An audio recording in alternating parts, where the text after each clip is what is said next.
विद्यार्थी मित्रों जो विडियो झांखो देखातो होय तो सेटिंग में जईने क्वॉलिटी में जईने हायर पिक्चर क्वॉलिटी अथवा 720 पिक्सल पर क्लिक कर नाखवानुं एटले तमारो विडियो एकदम क्लीन देखाशे। मित्रों welcome to YouTube channel D solution. आज आपणे जोवानुं छे धोरण 8 में संस्कृतनी आइडियल स्वाध्याय पोथी में सत्र 1 नो त्रीजो पाठ छे आत्मश्रद्धाया प्रभाव। ए आज आपणे जोवानो छे। विडियो केवो लागे छे ते कमेंट करजो अने बीजा मित्रोने पण आपणो विडियो शेर करजो अने व्हाट्सएप द्वारा पण तमे आ विडियो शेर करी शको छो जेथी करीने गामडाना छेवाडाना विद्यार्थीओ भणी शके। वधारे विडियो जोवा होय तो प्लेलिस्ट में जईने पण तमे जोई शको। चालो तो पहेलो प्रश्न छे, नीचे आपेला प्रश्नोना साचा जवाब माटे योग्य विकल्प पसंद करो। एमां पहेलुं छे बालकस्य नाम किम आसीत्, जवाब आवशे सी एकलव्य। पछी बीजुं छे एकलव्य खाली जग्या पठितुम् इच्छति स्म, तो जवाब आवशे बी धनुर्विद्याम्। पछी त्रीजुं छे क धनुर्विद्या पठितुम् इच्छति स्म, तो जवाब आवशे सी एकलव्य। पछी चौथुं छे एकलव्य कुत्र आगच्छत, तो जवाब आवशे ए द्रोणाचार्यस्य समीपम्। पछी पांचमुं छे एकदा इति शब्दस्य क अर्थ, तो जवाब आवशे सी एकवार। पछी छठुं छे एकलव्य क भवितुम् इच्छत, तो जवाब आवशे सी धनुर्धर।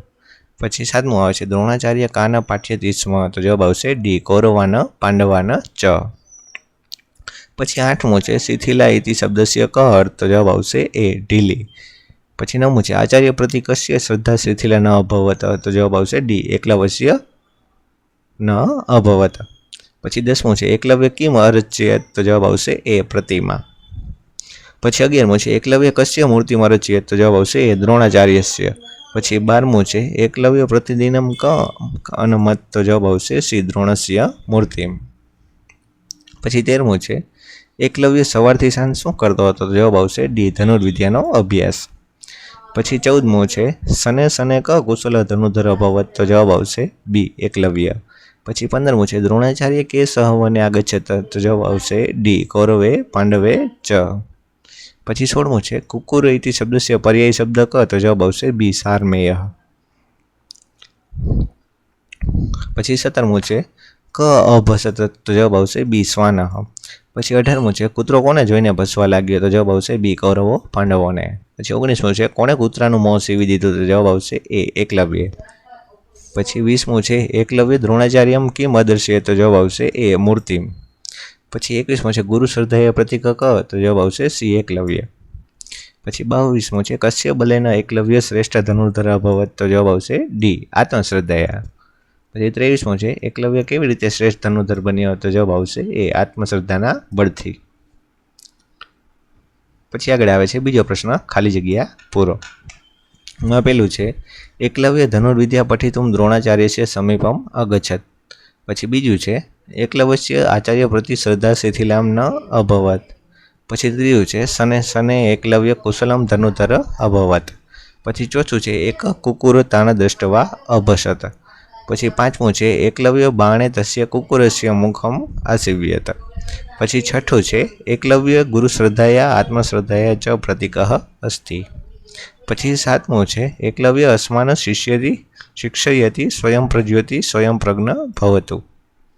पछी आठमुं छे यदि अस्मासु आत्मश्रद्धा अस्ति तर्हि कोपि सिद्धि दुर्लभा नास्ति। पछी आगळ आवे छे खरा के खोटानी निशानी करीने जणावो।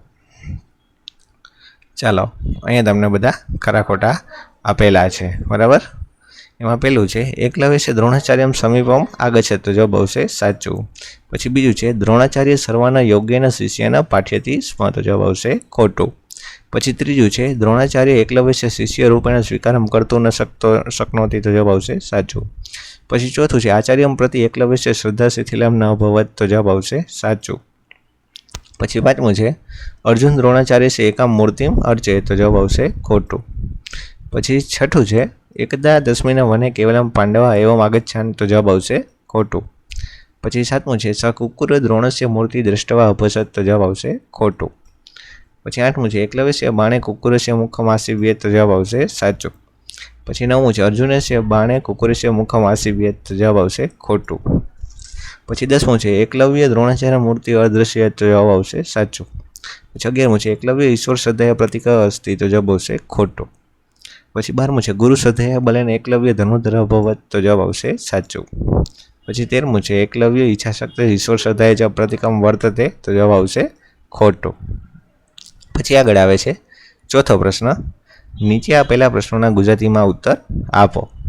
ચાલો, એમાં પહેલો પ્રશ્ન છે, એકલવ્ય કઈ વિદ્યા શીખવા માગતો હતો? તો કે એકલવ્ય ધનુષ્ય વિદ્યા શીખવા માગતો હતો.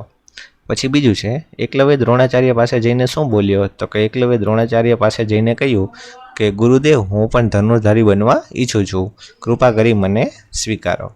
પછી ત્રીજું છે, આચાર્ય એકલવ્યને શું કીધું? તો કે આચાર્ય એકલવ્યને કહ્યું કે હું કૌરવો અને પાંડવોને ભણાવું છું, હું તમને શિષ્ય તરીકે સ્વીકાર કરી શકતો નથી.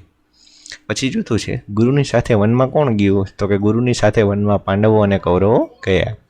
પછી પાંચમું છે, દ્રોણાચાર્ય એકલવ્યને શું પૂછ્યું? તો કે દ્રોણાચાર્ય એકલવ્યને પૂછ્યું કે તારા આચાર્ય કોણ છે. પછી છઠ્ઠું છે, એકલવ્ય કોનું પ્રતીક છે? તો કે એકલવ્ય ગુરુ શ્રદ્ધા અને આત્મશ્રદ્ધાનું પ્રતીક છે. પછી સાતમું છે, એકલવ્ય આપણને શું શીખવે છે? તો કે એકલવ્ય આપણને શીખવે છે કે પોતે જ પ્રકાશ અને પોતે જ બુદ્ધિરૂપ બનો. પછી આઠમું છે, કોના માટે સિદ્ધિ મેળવવી સહેલી છે? તો કે આત્મશ્રદ્ધા ધરાવતી વ્યક્તિ માટે સિદ્ધિ મેળવવી સહેલી છે. પછી નવમું છે, એકલવ્ય કઈ રીતે કુશળ ધનુર્ધર થયો? તો કે એકલવ્ય દરરોજ તેણે બનાવેલી મૂર્તિમાં સાક્ષાત ગુરુનો ભાવ રાખી તેને નમતો હતો અને આત્મશ્રદ્ધા સાથે સવારથી સાંજ સુધી તે ધનુર્વિદ્યાની અભ્યાસ કરતો હતો. આવી રીતે તે કુશળ ધનુર્ધર થયો હતો. ચાલો, પછી આગળ આવે છે પાંચમો પ્રશ્ન, નીચે આપેલા પ્રશ્નોના સંસ્કૃતમાં ઉત્તર આપો. એમાં પહેલું છે, એકલવ્ય કી પઠિતુમ ઈચ્છતિ સ્મ? તો કે એકલવ્ય ધનુર્વિદ્યા પઠિતુમ ઈચ્છતિ સ્મ. પછી બીજું છે, એકલવ્ય ધનુર્વિદ્યા પઠિતુમ કસ્ય સમીપમ આગચ્છત? તો કે એકલવ્ય ધનુર્વિદ્યા પઠિતુમ દ્રોણાચાર્યસ્ય સમીપમ અગચ્છત. પછી ત્રીજું છે, એકલવ્ય દ્રોણમ કિમ અવદત? તો કે એકલવ્ય દ્રોણમ અવદત ગુરુદેવ અહમ અપી ધનુર્ધર ભવિતમ ઈચ્છામિ, કૃપયા માં સ્વીકારું. પછી ચોથું છે, દ્રોણમ એકલવ્યમ કિમ અવદત? તો કે દ્રોણમ એકલવ્યમ અવદત અહમ કૌરવાના પાંડવાને ચ પાઠ્યામિ, અહમ ભવત શિષ્ય રૂપેણ સ્વીકારમ કર્તુમ ન શક્નોમિ. પછી પાંચમું છે, એકલવ્ય ધનુર્વિદ્યા અભ્યાસમ કથમ કૃતવાન? તો કે એકલવ્ય દ્રોણ આચાર્ય છે દ્રોણસ્ય એકા મૂર્તિમાં અર્ચે સ પ્રતિદિનમ મૂર્તિમ અનમત પ્રાતઃકાલે ત સાયંકાલે પ્રયત સ ધનુર્વિદ્યામ અભ્યાસ કરોત. પછી છઠ્ઠું છે, એકલવ્ય કુકુરસ્ય મુખમ કથમ અસીવ્યત? તો કે એકલવ્ય કુકુરસ્ય મુખમ બાણે અસીવ્યત. પછી સાતમું છે, એકલવ્ય બાણે કિમ અકરોત? તો કે એકલવ્ય બાણે એકસ્ય કુકુરસ્ય મુખમ અસીવ્યત. પછી આગળ આવે છે આઠમું, દ્રોણાચાર્યમ એકલવ્યમ કિમ અપૃચ્છત? તો કે દ્રોણાચાર્ય એકલવ્યમ અપૃચ્છત ક તવ આચાર્ય. પછી નવમું છે, એકલવ્ય અસ્માન કી શિક્ષયતિ? તો કે એકલવ્ય અસ્માન શિક્ષયતિ સ્વયં જ્યોતિ સ્વયં પ્રજ્ઞ ભવતુ. પછી છઠ્ઠું છે, ઉચ્ચારણ કરો અને લખો. ચાલો, તમારે જાતે તમારે બધા શબ્દો બોલવાના છે અને બાજુમાં તમારે લખવાના છે. તો ચાલો, આ છઠ્ઠો પ્રશ્ન છે. પછી સાતમો છે, સાચા શબ્દ પર સાચું કરો. એમાં પહેલું છે એકદા, તો કે એકવાર. પછી બીજું છે શિથિલા, તો કે ઢીલી. પછી ત્રીજું છે કુકુર, એટલે કે કૂતરો. પછી ચોથું છે શને શને, એટલે કે ધીમે ધીમે. પછી પાંચમું છે પ્રાતઃ, એટલે કે સવાર. પછી છઠ્ઠું છે પ્રજ્ઞા, તો કે બુદ્ધિ.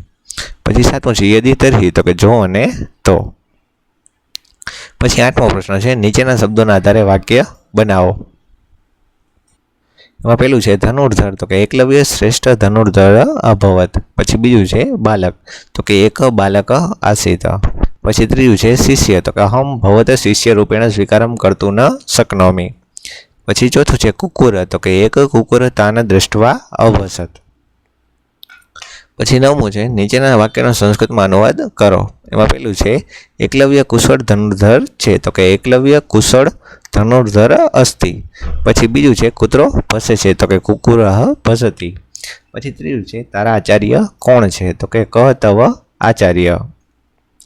પછી 10મો પ્રશ્ન છે, કૌંસમાં આપેલા ધાતુનો યોગ્ય રૂપનો ઉપયોગ કરીને ખાલી જગ્યા પૂરો. એમાં પહેલું છે સ ધનુર્વિદ્યામ પઠિતુમ ઈચ્છતિ, તો કે પઠ ધાતુનો આપણે ઉપયોગ કરીને શું કર્યું? તો કે પઠિતુમ. પછી બીજું છે સ અધ્યાપકમ ભવિતુમ ઈચ્છતિ, તો ભવનું શું કર્યું આપણે? ભવિતુમ. પછી ત્રીજું છે અહમ રોટિકા ખાદિતુમ ઈચ્છામિ, તો કે ખાદનું આપણે શું કર્યું? ખાદિતુમ. પછી પછી ચોથું છે ભવાન ઉદ્યાને ચલિતુમ ઇચ્છતિ વા, તો ચલનું આપણે શું કર્યું? ચલિતુમ. પછી પાંચમું છે ભવાન પત્રમ લેખિતુમ ઇચ્છતિ વા, તો લીખનું આપણે શું કર્યું? લેખિતુમ. ચાલો પછી આગળ આવે છે 11મું. નીચે આપેલા ફકરાનું ગુજરાતીમાં ભાષાંતર કરો. એમાં પેલું છે એક બાલક આસિત તસ્ય નામ એકલવ્ય આસિત સ ધનુર્વિદ્યા પઠિતુમ ઇચ્છતિ સ્મ, તો કે એક છોકરો હતો એનું નામ એકલવ્ય હતું, તે ધનુર્વિદ્યા શીખવા માટે ઈચ્છતો હતો. પછી બીજું આવે છે એકદા સ દ્રોણાચાર્ય સમીપમાં અગચ્છત અને અવદત, તો કે એકવાર તે દ્રોણાચાર્યની પાસે ગયો અને બોલ્યો ગુરુદેવ અહમ અપી ધનુર્ધર ભવિતુમ ઈચ્છામિ, તો કે હે ગુરુદેવ હું પણ ધનુર્ધારી બનવા ઈચ્છું છું, કૃપયા માં સ્વીકારો, તો કે કૃપા કરીને મને સ્વીકારો. આચાર્ય પ્રત્ય વદત અહમ કૌરવાન પાંડવાન ચ પાઠ્યમાને, તો કે આચાર્ય જવાબ આપ્યો કે હું કૌરવો અને પાંડવોને ભણાવું છું.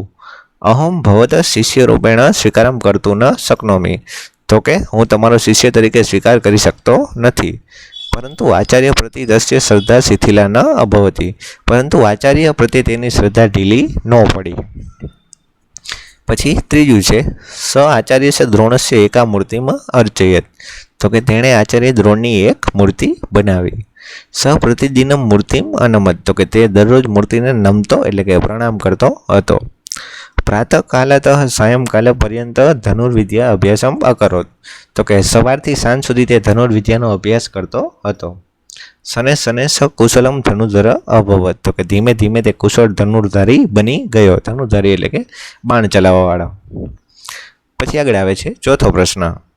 ચોથો પ્રશ્ન છે એકદા તસ્મિન વને ગુરુ દ્રોણ પાંડવો કૌરવ ચ સહ આગચ્છત, તો કે એકવાર તે વનમાં ગુરુ દ્રોણ પાંડવો અને કૌરવો સાથે આવ્યા. એક કુકુરતાને દ્રષ્ટવા અભસત, તો કે એક કૂતરો તે બધાને જોઈને ભસવા લાગ્યો. અર્જુન ધનુષ્યમ ઉત્પથયાથી સ્મ, તો કે અર્જુન ધનુષ્ય ઉઠાવે છે. તદેવો એકલવ્ય બાણે તસ્ય કુકુરસ્ય મુખમાં આસીવ્યત, તો કે ત્યારે જ એકલવ્ય બાણો વડે કૂતરાનું મોં સીવી નાખ્યું. દ્રોણાચાર્ય એતત દ્રષ્ટવા તત્ર આગચ્છત અને ચ અપૃચ્છત, તો કે દ્રોણાચાર્ય આ દ્રશ્ય જોઈને ત્યાં આવ્યા અને તેમણે તેને પૂછ્યું ક તવ આચાર્ય, તો કે તારા આચાર્ય કોણ છે? તદા સ દ્રોણાચાર્યમ ત્યાં મૂર્તિ અદૃશ્ય, તો કે ત્યારે તેણે દ્રોણાચાર્યને તેમની મૂર્તિ બતાવી. પછી આગળ આવે છે પાંચમું. એકલવ્ય ગુરુ શ્રદ્ધાય સ્વશ્રદ્ધાય ચ પ્રતિક અસ્તિ, તો કે એકલવ્ય ગુરુ શ્રદ્ધા અને આત્મશ્રદ્ધાનું પ્રતિક છે.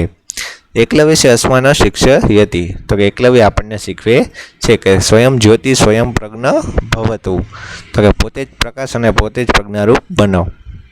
યદિ અસ્માસુ આત્મશ્રદ્ધા અસ્તિ, તો કે જો આપણામાં આત્મશ્રદ્ધા છે તો તર્હિ કોપી સિદ્ધિ દુર્લભા નાસ્તિ, તો કોઈ પણ સિદ્ધિ મળવી મુશ્કેલ નથી. અનંતરમ આત્મશ્રદ્ધાયા બલેન સ શ્રેષ્ઠ ધનુર્ધર અભવત, પછી આત્મશ્રદ્ધાના બળથી તે શ્રેષ્ઠ ધનુર્ધારી બની. ચાલો તો અહીંયા તમારો ત્રીજો પાઠ થાય છે પૂરો. વિડીયો કેવો લાગ્યો તે કોમેન્ટ કરજો અને બીજા મિત્રોને પણ વોટ્સઅપ દ્વારા પણ શેર કરજો તો તે પણ ભણી શકે. વધારે વિડીયો જોવા હોય તો પ્લેલિસ્ટમાં જઈને પણ તમે જોઈ શકશો. ચાલો તો વળી પાછા મળશું નવા વિડીયોમાં. ત્યાં સુધી જોતા રહો આપણી ચેનલ ડી સોલ્યુશન.